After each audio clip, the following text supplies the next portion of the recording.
Hello and welcome to another episode of David Rides a Trike. I'm David, I'm riding a trike.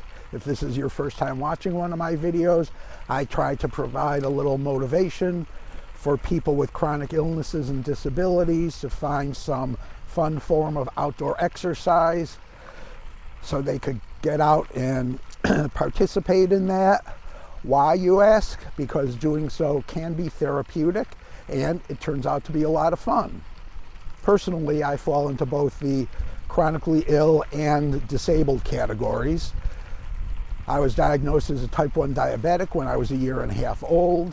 I've had 3 organ transplants, including a pancreas transplant, which at age 41 cured me of the type 1 diabetes. I've also had stage 3 cancer. I'm legally blind. Hello. I've had several illnesses that came close to doing me in, and a long list of surgeries, procedures, and maladies. Boy, today I started out and it was blue skies and bright sunshine. Then I got a few drops rained on me by this cloud. Then the sun came out and now it's, I'd say, partly cloudy, but it looks like more clouds are rolling in.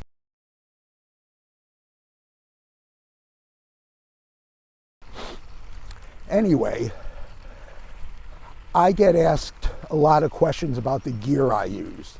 The 2 most common are, what trike do I ride? And I've covered that a couple of times in a couple of different ways. And the other most common one is, what camera do I use? So I thought I'd talk about that. I started out with a 360 camera, and I liked that because I thought it could give me the kind of drone-like effects that you see in some of my videos, where it looks like someone else is shooting the video, or it's shot from above me, something like that. The problem was this part of the video, when I'm talking to the camera, it didn't look great, and the other big problem was these 360-degree cameras don't have the ability to plug in an external mic.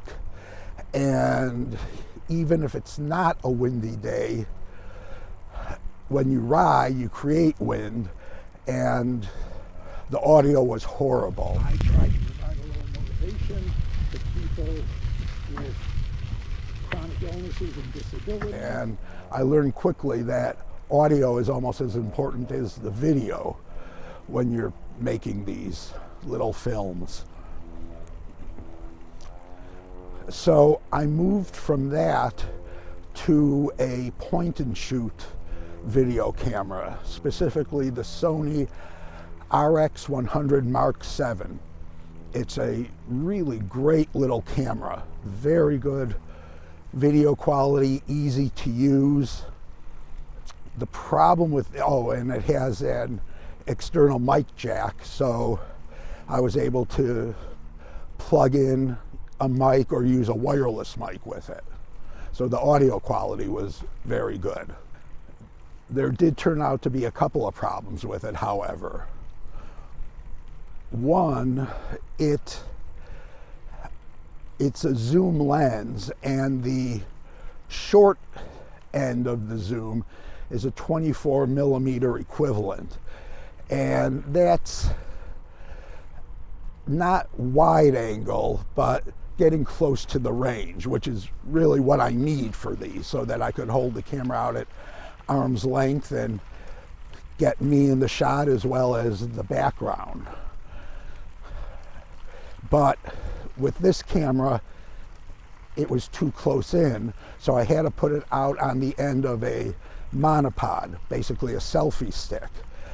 And while the camera is very lightweight, holding it out at the end of this stick, it got really heavy really quickly.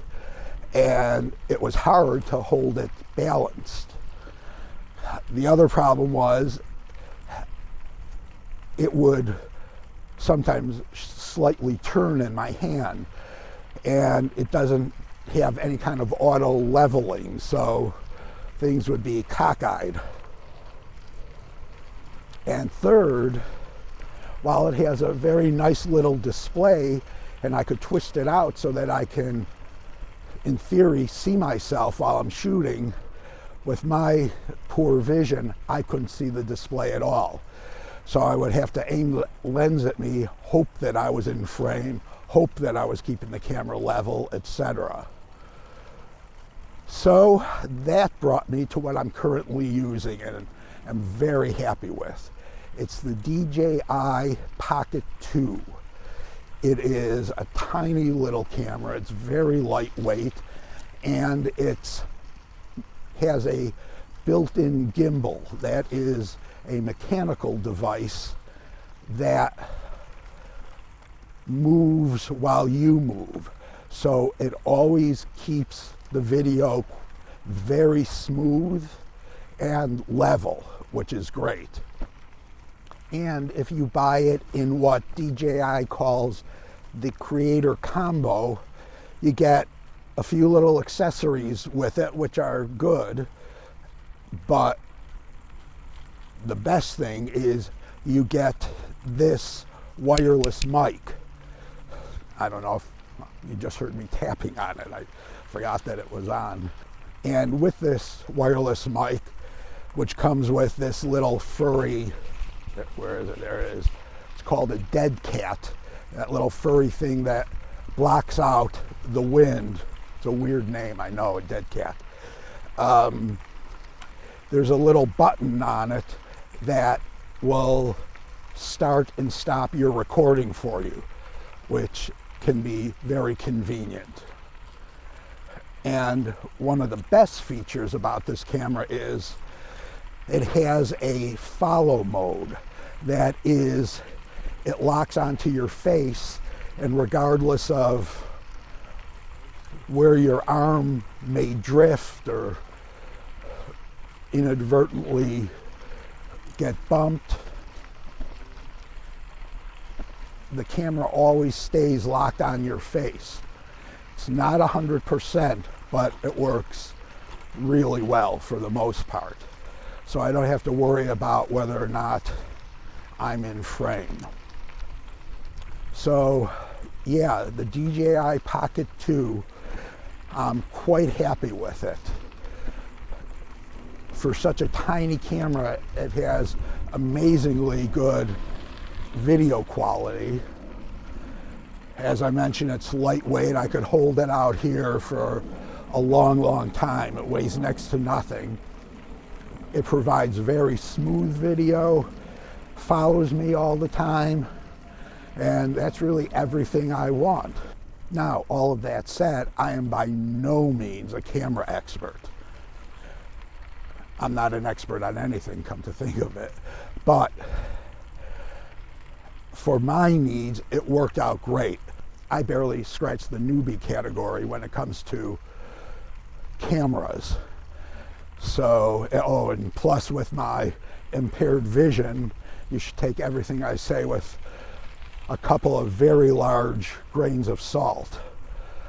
But if this looks like something that would work out well for you, I highly recommend it. I do recommend the Creator Combo Kit. It costs about another 150 bucks. I don't know if you could hear that. It's my phone talking, telling me how far I've gone. Yeah, the Creator Combo Kit comes with a little tripod, a wide-angle lens, some other stuff, but this wireless Bluetooth mic is very easy to use. It always works. There's nothing to it. You don't have to be technical whatsoever. I have provided affiliate links down below for this camera as well as my other gear if you're interested. That is about it for this episode. I hope you enjoyed it, Please like, subscribe, comment down below. I really like to hear from you guys. And I will see you on the next ride. Bye-bye.